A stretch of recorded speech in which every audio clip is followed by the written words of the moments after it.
Right, and we are live. Welcome to Ring the Bell podcast number 5. I am here with my co-host Nathan. How are you doing today, Nathan, man? I'm fine, mate. How are you? Yeah, I'm good, man. I'm good. So much boxing this weekend, my brother. Too much to watch. I'm sure you did not watch all of it because there was just so much. It's impossible. I just gave up by 3 o'clock last night. I was falling asleep, so I couldn't watch any more physically. Yeah, I was a bit similar. There was just so much. This week's podcast is titled "Too Much Boxing" because trying to keep up with it was crazy. We're gonna rattle through some of it because some of it just wasn't that interesting. To be honest, I hate to be harsh, but when there's so much boxing on offer, you kind of have to be critical and discerning with your time. So let's start with the Callum Smith, Nicky Holtzkin card. Do you see this one? I saw the fight, but I didn't see the rest of the card. I thought Holston did better than I thought he would. I didn't think he lasted 12 rounds. No, for a kickboxer, he did okay, didn't he? For someone who's not a natural boxer, he put Callum Smith under pressure. Callum Smith looked poor in there. I think there's two things going on with that, though. He'd trained for a southpaw for 10 weeks. So that's a bit weird when you have somebody who then comes in who's got a very unorthodox style. So I think that confused Callum Smith a little bit. And also, he gets so drained making 168 pounds. He tired in there in the later rounds. If Holtzkin was a little bit more experienced, I think he would have caused Callum Smith some serious problems. And I really would have worried about Callum Smith fighting a fresh and fit Jurgen Bremer in there. Because Jurgen Bremer would have caused that Callum Smith a lot of problems. I don't think Callum Smith was motivated. I don't think he left second gear. That's what I think. I think agree. He just wasn't trying. I agree. It's a hard fight to judge like that. But if he fought like that against Bremer, he would have had problems. That's what I mean. He still would have beaten Bremer, but by the skin of his teeth if he'd fought like that. Yeah, it would have been a close fight. That's what I mean. I worry. And he cannot fight like that against Groves. But I'm sure he knows He'll get wiped that. out if he does. Yeah, I'm sure he knows that more than anyone. So, yeah, it was an odd fight. I'm glad he's through to the final. Hopefully, they wait now. I think it would be stupid to if the World Boxing Super Series bring in a substitute for the final. I think it would be really stupid because Eddie Hearn's already said it best. Who cares when this fight happens as long as it happens? Callum Smith versus Groves is a great final. We should just wait for them both to be fit and ready. What do you think about that? I think he's correct. I think if you have anybody else, it would be bad. Unless you could pull out a super middleweight, that is a world-class super middleweight at this short notice. I mean, who would there be? Like a Benavidez or a Gilberto Ramirez, one of the really, really top guys. I agree. You know unless it's pay-per-view worthy, they shouldn't do it because Callum Smith Groves is pay-per-view worthy. Yeah. I did think of one name who would have fitted in this tournament really nicely. Nathan Cleverly, if he had boiled down to super middle. I don't think they'd probably try and get him. True, but he's a big light heavyweight, so I don't think he could get close. But it would be interesting. He's the kind of guy they might throw in as a reserve in a light heavyweight tournament. Yeah. But anyway, that's the point. I thought to myself, if Callum Smith fights like that, he's going to get wiped out. Yeah, he can't just knock him out. For sure. But I think he will be a lot better against Groves. I think what's evident is the final will probably be his last fight at 168 pounds, win or lose. I think that's true for Groves and Callum Smith. I think they'll both move up to light heavyweight. Yeah, I'd like to see Groves at heavyweight, but I'm not sure either fighter would be able to hang with the top light heavyweights. Do you know what I mean? I just don't see it. I think Maybe Groves could, but I think Groves a rematch with Badu Jack at light heavyweight would be very good for Groves because he wouldn't be weight drained. Yeah. So there's. But the way I look at it, with the talent that's now toppled in that division, I feel sorry for any top fighters that are going in that division. I mean, don't you? With the champions that are there right brutal. now. It's brutal. You know, it's dangerous. Those two divisions, 168 and 175, are horrible right now. For sure. Exactly. I mean, that's a really interesting point, and so there is it brings me on to something I want to talk about in regards to Anthony Yarde, but I just wanted to mention two other fights from the Callum Smith card quickly. I believe I didn't see this fight, maybe you did, but Sean Turner, he took a loss. I didn't see it, no. To Philip Hergovich, who is a 3-0 guy from Germany. Now he's 4-0. So he might be interesting to watch, this Hergovich guy. I didn't see the fight. Maybe he's decent. I'll try and check him out at some point. But Sean Turner's hardly a world-class fighter, as you know. He's British level. No, but he's a game heavyweight, and you know, it's a good win for Hergovich. I'd be interested to see what it looked like. Hopefully I can find it on YouTube at some point. And one of the other fights was Dmitry Chudanov got a win on the card, which is it's good to see him getting back to winning ways. He took a loss last time out, so it's good to see No, you're thinking of his winning. brother, aren't you? Fedor. No, I've got him up. Dimitri's the one that lost to Eubank. Yeah, no. Dimitri's. I know. Dimitri's the one that lost to Chris Eubank Jr. He lost to Lolenga Mock last time. Oh yeah, I remember. Yeah. But he's come back with a decent enough win, a unanimous decision. So it's good to see him fighting again. He's not great, but he's good to watch. He's exciting. So I don't mind Chudanov. I like the Chudanov brothers. They have an interesting style. So yeah, that was mostly the good fights on that card, which brings us to the Box Nation card at York Hall. This was a good little card. I actually enjoyed some of the fights on this. You had Umar Sadiq getting his debut win. I didn't actually see that one, but it's good to see. There was actually 3 debutants on the card, so that's interesting. You had Boy Jones Jr. He got a decent win, but the opposition was pretty poor. But it's good to see him back out. Nathan Gorman looked pretty destructive against Morgan Dassault. Yeah, Dassault, is that right? Yeah. Morgan Dassault. Daniel Dubois looked pretty destructive against D.L. Jones, but D.L. Jones is just a horrible man to fight. He's dangerous.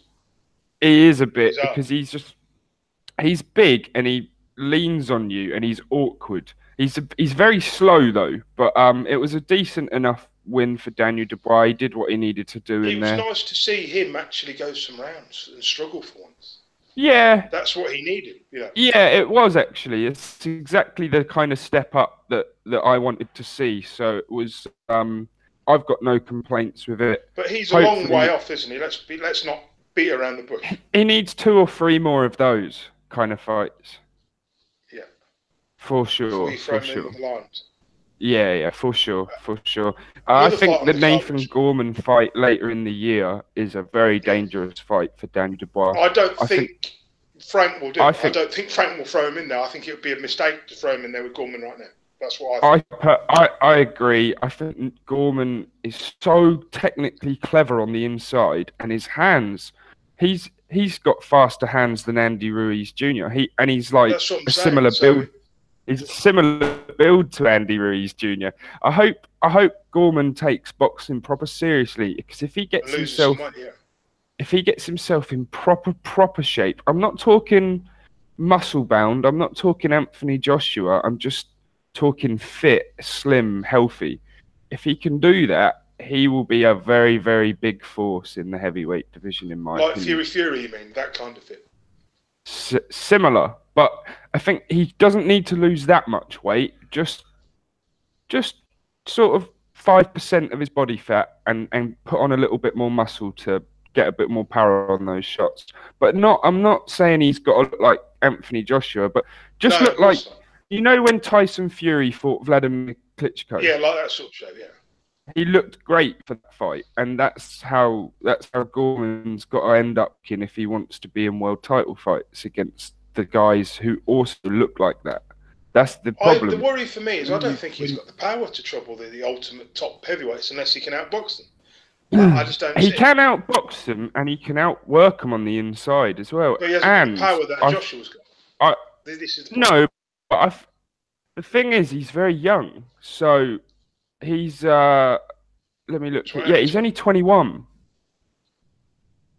So in that sense, he's a young man in the heavyweight division, and he will develop his man strength, especially if he gets fit, especially if he, you know what I mean, if he lives the life, eats right, he'll develop that power as he ages. So I'm not worried about his power too much, because look at Fury would win the British title now if he fought some section. He'd win the Commonwealth title now. Yeah, but him versus Fury would be a tough fight. Very tough fight. Right? I think so. Not ready for that, no, Gorman's not ready for it, but I think it'd be an interesting fight. I think Gorman would make it a good fight, but I do think Fury would win. With Fury, I don't think he's going to want to waste his fights fighting the likes of Dubai, these guys that haven't made the names yet. Do you know what I mean? I just don't see it. I see Dubai probably 2-3 years away from fighting. The problem is, Fury's going to be fighting Sam Sexton for the British title, right? But once he wins it, he'll vacate it, I think.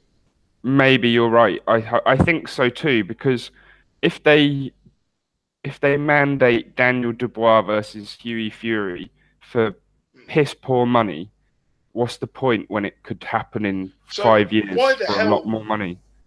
With Fury, I'm concerned that they're going backwards in order to go forwards. They should have took this route a year ago. But obviously, a world title fight, you can't turn it down. You know? You can't turn your nose up at a world title fight. Also, he'd beaten everything in front of him. I don't think he'd lost a round before. Before he did earlier in his career, in his first 5 or 6 fights. Right, yeah, of course, but that's when you're learning. That's when you're learning your trade. In terms of his fights where he was stepping up, he wasn't really losing even a round, even a minute of a round. So with Gorman, I don't think I think he needs a little bit. And if you notice, him and Dubai are being protected, like they've been brought up the proper way in boxing. You know, they're doing it the proper way. I kind of agree with that, but at the same time, Nathan Gorman, before he was with Frank Warren, had some pretty hard fights for. I don't think he was actually brought up the right way at all in some sense. I mean, that's a tough fight. Yeah, he fought David Howe, in his 1, 2, 3, 4, 5, 6th fight. Then he fought a guy who was 34 and 15 in his 8th fight. Then he fought Akinlade, which is a tough fight, in his 9th fight. And then he fought undefeated Mohammed Saltby, 13-0. So to be fair, he's actually had it he's had a much rougher go of it than Daniel Dubois has had so far. Dubois is obviously being protected really extremely, and we can see it. And I think it's going to be, before he fights the British title, it's a good year away, isn't it? I mean, he could probably win it now, obviously, but I just think it's in it. To be fair, Daniel Dubois fought David Howe in his 3rd fight, but David Howe was a lot more shot by then. Yeah. We don't want to see these two rushed into world title fights in the next year and a half, put it that way. No. God, no. That's been nice. God, no. I would say, because they're both promoted by Frank Warren, you've got to find a different path for them. And what I would do I would take Nathan Gorman down the European route, and I'd take Daniel Dubois towards the British or Commonwealth route. before either of these guys are fighting for a world title, Gorman I could see fighting for a world title in 2.5 years. Dubai, you're looking at 2021 or 2020, and that's been, generous. Well, that's the reality, isn't it? Sure. And he's got a long way to go to get there. We don't even know. He hasn't got the experience of Joshua with these guys. We don't even know if either of them have a chin, really. So there's a lot of questions to be answered before they get anywhere near that level. Which of these two fighters would you say would be the next David Price? If I was to pick one, I would have to pick Dubai. I don't know. There's something about him that ain't right. I don't know why I think that is. I think he's a good talent. Unfortunately, I somewhat agree.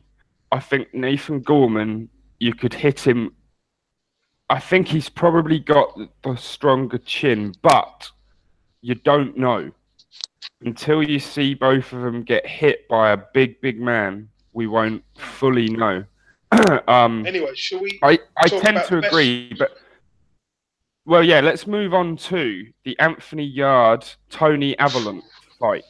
Did you see this one? I did. Yeah, I wasn't that impressed really. I thought he did well to get rid of him in the 6th round. He hit him with those 2 body shots, went down. Then obviously the ref pulled the guy out at the end of the 7th. I thought he did well to do that against a European level guy, which it was a high level European journey. Sure, I'm gonna be harsher than you. Yarde is flat, straight, simply awful at boxing. It's a similar thing to Eubank Jr.'s problem. He's got power and he's got style, but he gets hit and he has terrible footwork. And so I agree with you. It was a good stoppage. It was a good win in the end. But I think Anthony Yarde's finding his level a little bit here. It was a good European level win. I worry about, and this is what we were saying earlier about the light heavyweights. The only reason I'm being so harsh is because the light heavyweight division is so good.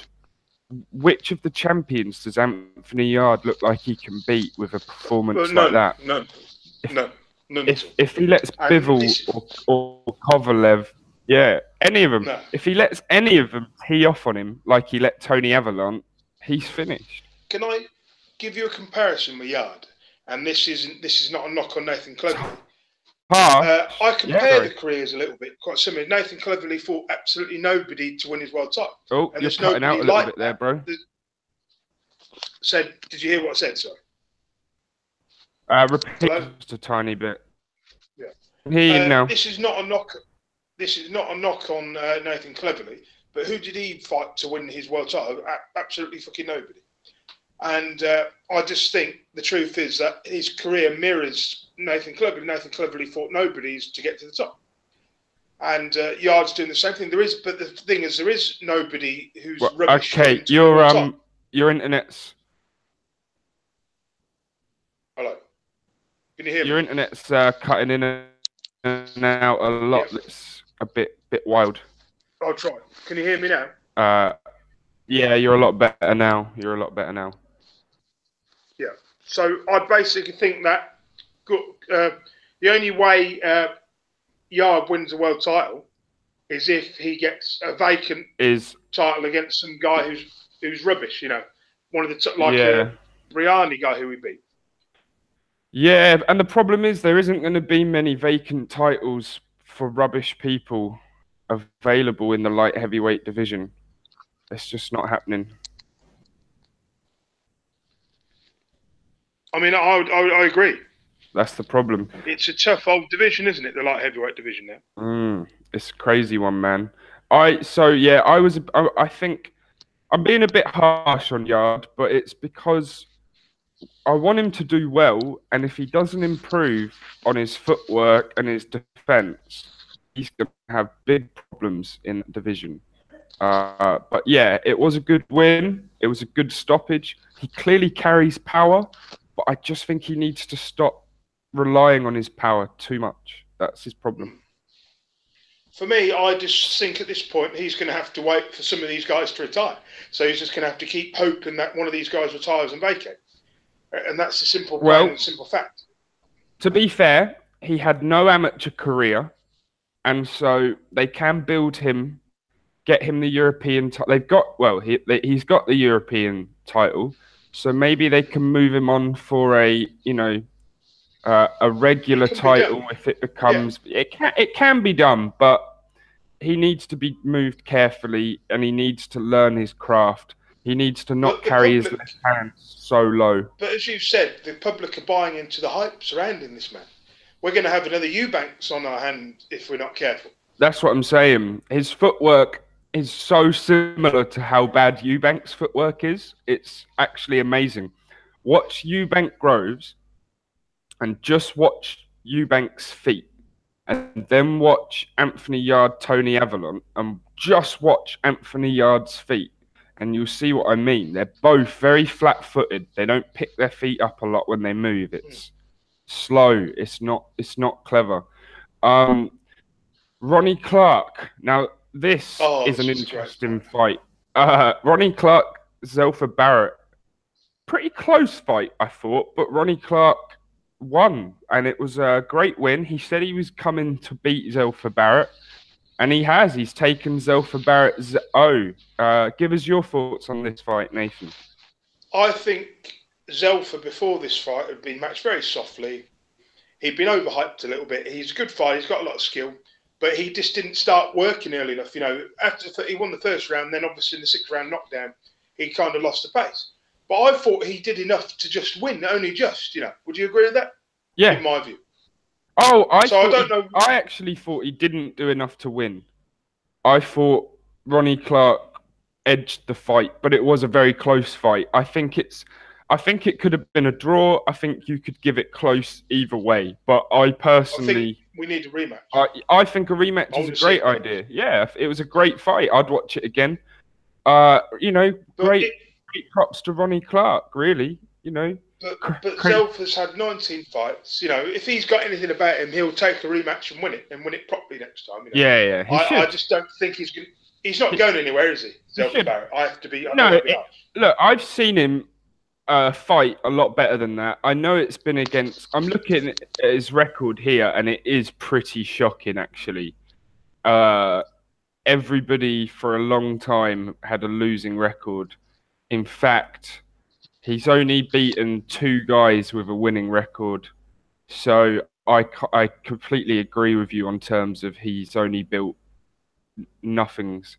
But if he, I personally feel he has more in him than what he showed. Not taking anything away from Ronnie Clark, because he was great on the night. But Zelfa Barrett should win the rematch. I'd still pick Zelfa Barrett in the rematch, I think. Yeah, I would. I think it was a bad, silly loss, really, wasn't it? When you look at it, for sure. Fair play to Ronnie Clark. He can go on and get some bigger fights now. Yeah, I think the rematch is his biggest fight, but we'll see what he wants to do. But this result reminds me of another fight, which is years ago, when Alex Arthur lost to Michael Gomez. The same situation. You won't remember this. No, it's a little bit before my time, I think. Or yeah, before... sorry. But no, it's okay. Alex Arthur was the up-and-comer at the time. Michael Gomez, you've heard of Michael Gomez, haven't you? Yeah, of course. I've heard the name. He was this guy who was crazy in the ring. He was a crazy man from Manchester who named himself after a Mexican, fought Alex Arthur, who was the next brightest thing coming up, and he knocked him out in 5 rounds. Go back and watch the fight, any of you, if you get to see it. And this is what this reminds me of, but the only difference is Alex Arthur went on to win a world title. Yeah, I think Ronnie Clark's a little bit off that. Zelfa Barrett could still maybe, but that's what I meant. Zelfa Barrett could possibly. Right. He's got a long way to go, though, in that division. So I think he needs to come back, have the rematch, win that, and then we'll see where we go from there. But if he loses the rematch, he's screwed. That's the problem with rematches. Look at David Price and Tony Thompson. If he had if he'd have not taken the rematch back to back, his career wouldn't have gone the way it did, in my opinion. That was his biggest mistake. He wasn't ready for the fight. Right. 5 years ago. That's just the whole thing. But is Zelfa Barrett ready? That's my point. Probably not. He needs a Well, couple of easy wins. Maybe. It's an interesting one. Right, let's Set move him on. back. There you go. Well, Carry on, yes. no, I thought we should move it on to the next card because we are limited for time a little bit today, aren't we? Yes. Did you see any of the fights on the Superfly card? I did not. From America. Unfortunately. I didn't. Okay, well, I will talk you through it quickly because I saw most of it. Well, I saw the big fights. I saw Carlos Cuadras versus McWilliams Arroyo. This was a cracking fight. McWilliams Arroyo had been out of the ring. I think he'd had 2 fights in the last 31 months. I'm just going to go on his box rec to check that. Oh, shit. I need to log in to continue. I can't be bothered right now. I don't want people to see my login details, so fuck that. McWilliams Arroyo, he outboxed Cuadras just, in my opinion. It was a very close fight. I expected the judges to give it to Cuadras because McWilliams Arroyo is not really the name fighter out of the 2, but they gave it to Arroyo quite wide. If I remember the scorecards, one of the judges gave it to him by a lot. So I was impressed with the judging. I was impressed with the fight. Cuadras he's probably the better of the 2, and in a rematch over 12 rounds, I'd expect Cuadras to win again. I'd expect Cuadras to put the fight right. However, McWilliams Arroyo is not a bad fighter, and he's good on the back foot, and in my opinion, he nicked the win. So it was a good fight. Then we had Donnie. Oh, sorry. Yeah, go. The Filipino guy, Donnie, the Filipino guy. Donnie Nietzsche, he knocked out or stopped Juan Carlos Reveco. Reveco's sort of done now, though. He's a little bit older, and it was a good fight. It was a good enough fight. It wasn't great, but it was for the IBF World Flyweight title. Them flyweights are fucking tiny, aren't they, man? It's ridiculous. Mate, I get confused at this weight. The lower weights, my knowledge is pretty poor. It's a featherweight, a lightweight, super featherweight and lightweight, I can really go down. Yeah. Anything below that, I struggle. Do you know who the minimum weight champion is? You don't, do you? No. Well, I know that it's always someone from Thailand. From Thailand, yeah. That's as much as I know. I was watching an interview with Eddie Hearn and Nissa Sauerland, where Eddie was saying, me and Nissa, we know boxing, even the lower weights, because we work with all fighters. But Calla, if it's below 168 pounds, Calla Sauerland's not interested. well, do you blame? I mean, I don't really blame him, to be honest. I know it sounds harsh, but when it comes to straw weight, anything below like super, what weight is, what's his name? Ryan Burnett, is he super featherweight? Super feather. See, I actually like the bantams and the super bantams. I think. But that's it. I won't go any lower than that. Do you know right. I don't mind it sometimes because otherwise you don't get great fighters like for example, we're going to come to the main event, right? And it was Wisaksil Wangek or Sorong Visai versus Juan Francisco Estrada. And this is just a great... Yeah, I mean, this is just a great story for boxing, man. Wisaksil Wangek or Sorong Visai, I'm gonna call him Rung Visai from now on. Yeah, it's easy. He went in there against one of the best boxers in the world and absolutely dominated him, in my opinion. He took away a lot. Like, he's actually learned boxing. In his first fight with Chocolatito, he was terrible at boxing. In his second fight, he was okay at boxing. In this fight, he's maybe good at boxing now. He was taking little half-step back, sort of making the counter punches timing completely off. He was very, very smart in there, and he absolutely was rocking Estrada from the first round. Basically, he is so big for that weight. He's like a freak of nature. He's a bit like Zolani Tete, who Zolani Tete is just absolutely fucking massive for super bantam, and Rungvisai is the same. He just absolutely huge on fight night at super flyweight. I think he could move up 1 or 2 weight classes and still be the biggest guy in the ring. But yeah, it was a really good win. It was a really good fight. BoxRec have given it 5 stars. That's quite hard to get on BoxRec. So it was obviously a high class fight. I'll check it out. It's definitely worth watching. It's definitely worth watching. He's improved a lot. I'm surprised. You don't think your father wants any part of him, do you? I don't. Not at all. It's big money. It's big money. I think Eddie Hearn will do it because the guys in those weight classes cannot make money. But if there's a name, then they can. I don't know if he will want it, but I would certainly not fear putting your fight in there. How you beat Rungvisai is fighting on his chest, and I think Kalyafai could fight on the inside on his chest and rough him up. I think Yafai, obviously, because Yafai's a lot younger, isn't he? Am I correct with that? Yeah. He's younger. Not a lot younger, but he is younger. Well, I mean, it's an interesting fight. I mean, this division's actually pretty hot, isn't it? Really, with the talent on show.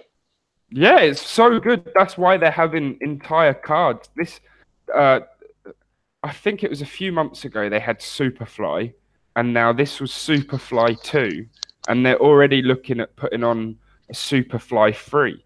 I think they want Donnie Nietzsche, who won, to fight McWilliams Arroyo, who won, but also Quadras might rematch Arroyo because it was a close fight. So there's so many.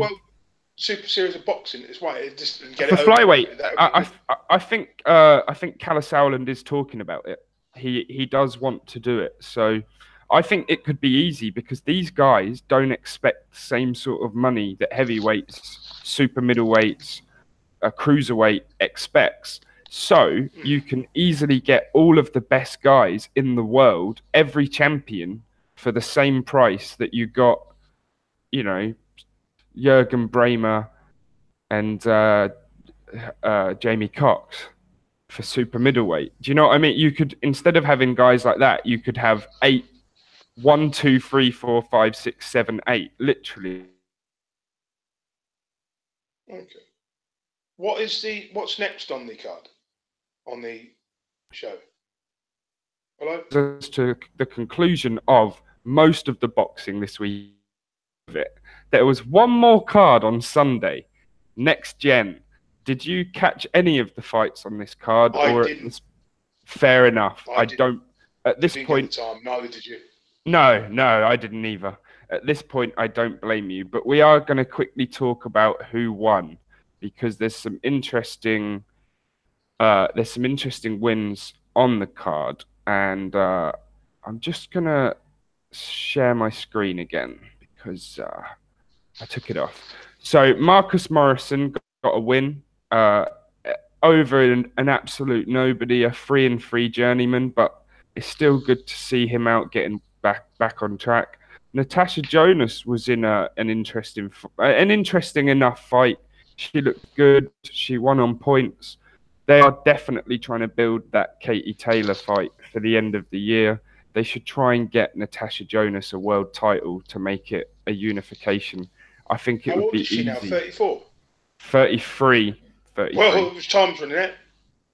It is, but she's got time. All they're doing with her and Katie Taylor is getting them both a world title to make one big unification, in my opinion. That's been the plan from the start. Because there was the reason they signed Natasha Jonas is because there was no names for Katie Taylor to fight. That's why they're building Natasha Jonas up. I'll tell you who can benefit from this. Chantel Cameron. She can spike the winner. Sure. The problem is, I think proper she's a world little title. bit bigger, but I'll have to check that out. But she's got that silly IBO belt. But anyway. Yeah, true. Hosea Burton won on the card in a tough fight against quite a tough journeyman who they're going to put against Buatsi next, which I think is actually a good fight for Buatsi. So that's fairly interesting. And then we come to the main event, which was Lewis Ritson stopped Joe Murray in a round to retain his British lightweight title. In fact, I'm sharing the screen right here. I'm gonna mute this, but we're gonna have a little look, see if we can see the. Can you see that? Yeah. Okay. Well, I'll just keep talking over it, and I'll scroll about so that Sky can't do shit about it. But I don't think they'll mind. They shouldn't put it on their articles. But we don't pay to watch any of their fights anyway. We shouldn't admit that, really. But I would if I was living in the UK. I always have been a loyal Sky customer, so Sky can suck a dick. It's any second now, anyway. It's going to stop him with one of the most ferocious body shots you'll see. I was talking about Lewis Ritson. I think I made him my prospect of the year. I certainly put him on the list. There it was. Brutal. He's rolling around on the floor. We'll click off that because we don't want Sky to give us no shit and take down our video. Surely that falls under fair use, because if you're doing commentary or satire, it technically falls under fair use. So I dare you to take this video down. You'd have to speak to Tom from Boxing Gossip, wouldn't you? You'd have to speak to Tom. He'll give you the answer. No, I'm pretty sure that you shouldn't do what I just did. However, I'm also pretty sure that it's a legal grey area, and that if I wanted, I could technically claim that what I just did falls under fair usage. But we'll see. They might strike the video down. Who knows? The British champion was pretty good, wasn't he, right there? That was an amazing body shot. I've been interested in Lewis Ritson since he beat Robbie Barrett. That was like his coming out fight. But I also saw him in a couple of other fights before that. I think it might have been the Jordan Ellison fight. I'm just looking at his record here. Lewis Ritson looks quality. I think anybody around the British lightweight scene should be very worried about trying to take his belt from him. I don't think you're going to be able to take it. I think he's probably European, maybe low level, world level already, especially world level power for sure. So yeah, that was a great win. How much time have you got left, Nathan? I know you're in a bit of a rush. I've probably got another. I've got 5 minutes, about 6-7 minutes to talk about the Kell Brook card. Okay, so we'll do that. Yeah, we'll do that. There's some great fights on this card. So what did you want to start with? Sorry if we're a bit rushed today. So let me have a look. So there's Dave Allen against Leroy Thomas. I'm so excited for this fight. I know Dave Allen's going to win this time. I know he is. He has to. He's got to do it. He's been training like a madman. So let's see it. I don't like to get emotionally attached to fighters, but with David Allen, it's too hard. It's hard not to. You just want to see him win. So come on, Dave. Yeah, I think everybody's behind Dave Allen. He's, Leroy Thomas is an all right boxer, but I think he quits. I've seen him fights where he's just quit. Can I say as it is? I don't like the guy. I hope he gets hurt, and I hope Dave Allen wins. I know you shouldn't wish hurt on people, but he's one guy I just don't like him. I don't wish any ill health towards Leroy Thomas, but I do hope David Allen knocks him out. So Allen, knock this plastic Jamaican out, for God's sake. Knock him out. That's funny. Right. We've also got Gamal Yafai is fighting Gavin McDonnell for the WBC International Super Bantamweight title. That's a close one to call, isn't it? What a fight, man. I have to lean towards my boy Gavin. but only because he's so much taller. I think I am correct in saying that. And his world title experience as well. Sure. Well, he doesn't have a lot of world title experience, Gavin. But he did fight Ray Vargas and lose. But I think it's just the fact that. So where's it? Oh, his height's not listed on BoxRec, but he's the same height as his brother. That's all. Yeah. That's and Gamal's only 5'6", so it's going to be a huge height difference in there. I do want to check Gavin's height. I'm going to check it on Google he's now. about 5'7", 5'8". Yeah, I think it's even taller than that. Go to his brothers. Yeah, people only know his brother. So they're twins, so they're clones. Mate, he's so tall for the weight. I'm telling you, 1.78 meters in feet. He's 5'8". 5'8". Yeah, so he's got 2 inches. He's going to have a lot of reach on Gamal. So my guess is that Gavin can keep Gamal on the jab all night. But if he can't, Gamal could rough him up inside and stop him late. So it's a great fight. It is a great fight. I'm really excited for that fight. More than I am for the main event. But the main event is actually a good fight too. We've got Kell Brook fighting Siriahay Rabchenko. Rabchenko. This is going to be a good fight. Yeah, I think if Kell Brook's not on his game, he could lose. He could lose his fight if he's not. Yeah, I think this Rabchenko guy, his record's a little bit blown up. Like he beat an Mundine, yeah. He beat Mundine. He beat an old Ryan Rhodes. Tony Harrison. Some okay form on his record. He's not. I don't think he's like elite. I think Kell Brook is probably elite, but he needs to show it in this fight by winning it convincingly. And if he does, I think Kell should knock this guy out in about 8 rounds. If he can't knock him out, then and it goes to points and he struggles, then he should look at retirement. Do you agree?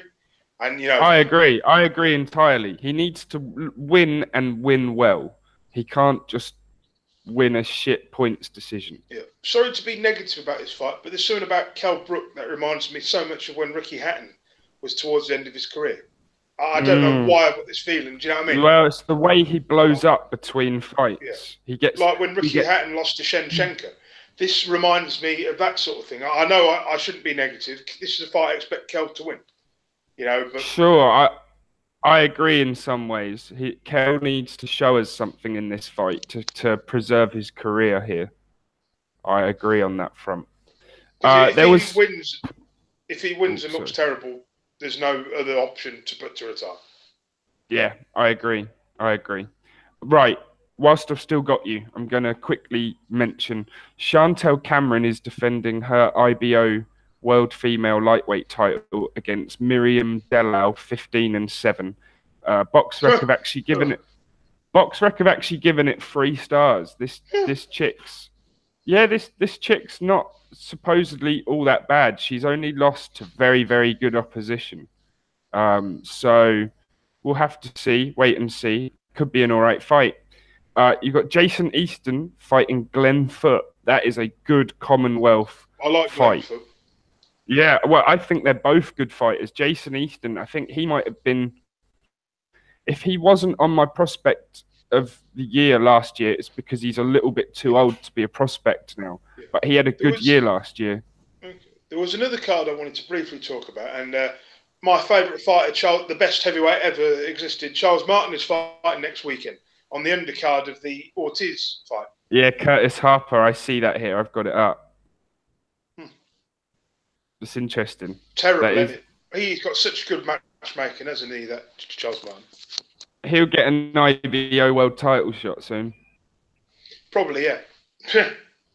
There's a really, really interesting fight that's being slept on a little bit. What's that? Andre Direct on the Deontay Wilder Lewis Ortiz. fight. Yeah, he's rematching Jose as Cat's guy. And I don't know if you remember, but in the last fight, it was a disqualification. Some crazy shit went down. So that could be fucking interesting. And then obviously we've got Wilder Ortiz, and Josh Taylor is defending his. Josh Taylor's a madman, by the way. He's defending his lightweight title against Humberto Soto, who is probably the most experienced man in boxing that hasn't retired. 66 wins, 9 losses, 2 draws. Jesus. That's a lot of fights. So to fight a guy with that much experience is fucking crazy. But you have to think that he's probably past his best at this point. He's shot one, isn't he? He's got to be. He's got to be. But, you know, when you make your debut in 1997 and you've been fighting for 21 years as a smaller weight class, yeah. But, you know, he's coming off a win against Jose Daniel Ruiz. So, you know, it's an interesting fight for Josh Taylor because he's still only 11-0. These are the sort of tricky fights that could catch you out. He's so far ahead of normal prospects. He's not even a prospect anymore. I agree. I didn't even put him on my... No, we did make him our prospect of the year last year, but he cannot be on the list. Yeah, he cannot be on the list again because he's world level now. But yeah, some great fights upcoming, some interesting stuff. I was going to play a couple of IFL videos, but I think I've already risked it enough with the Lewis Ritson knockout. That was... Yeah, there was one more thing before we go, and that was apparently Tony Bellew was interested in fighting Tyson Fury. I'm not surprised because he's given a really good reason why. He wouldn't fight Wilder because Wilder's a knockout artist and he's huge. He wouldn't fight AJ because he would get his head knocked off. But Tyson Fury isn't really a puncher. And so he might get hit by Fury, but he's probably not going to get knocked out by Fury. And so it wouldn't be as dangerous. So I can understand why he would want that fight. It's a shame Andre Ward's not available because that would be much more sensible option. At cruiserweight. Yeah, at cruiserweight. Yeah, much better. And what's so sad about that is Ward versus Bellew at cruiserweight on pay-per-view will be more money than Ward has made in his entire career put together. Because he's been paid fuck all and got fuck all viewers in his entire career. It's a sad... And he's an elite level fighter. It's so sad, isn't it? Yeah, it's sad. It is very sad. That's what I mean. I think when he retired, that was stupid. He should have said, no, I'm going to fight Bellew at cruiserweight. And then he should have kept that crazy... he had that crazy idea where he was like, I'm going to fight AJ at heavyweight. I think he should have just fucking built himself up to that, like Roy Jones Jr. did. And just gone with it, yeah. Maybe he loses, but he would have made $50-60 million in the process. I think Ward's going to come back. I really do. I think he can leave his career like he has, but I think he needs one more defining fight, and then he can walk away. You know, if he comes back in 3 years' time, nobody's going to remember him. Do you know what I mean? People remember him, but he won't have the same impact. The problem is, right now, he's somehow still considered the king of 175 pounds. Well, he's not anymore. With the guys that are here. Yeah, but hang on though. In the public opinion, he is still... Public opinion takes a while to catch up to what's actually happening in boxing. So in a lot of people's eyes, he's still the king of 175 because of what he did to Kovalev. And blowing a man, you mean? Yeah. Sure, but you get my point. Regardless, I agree with you that the fight was ridiculous, but regardless of that, he still considered that.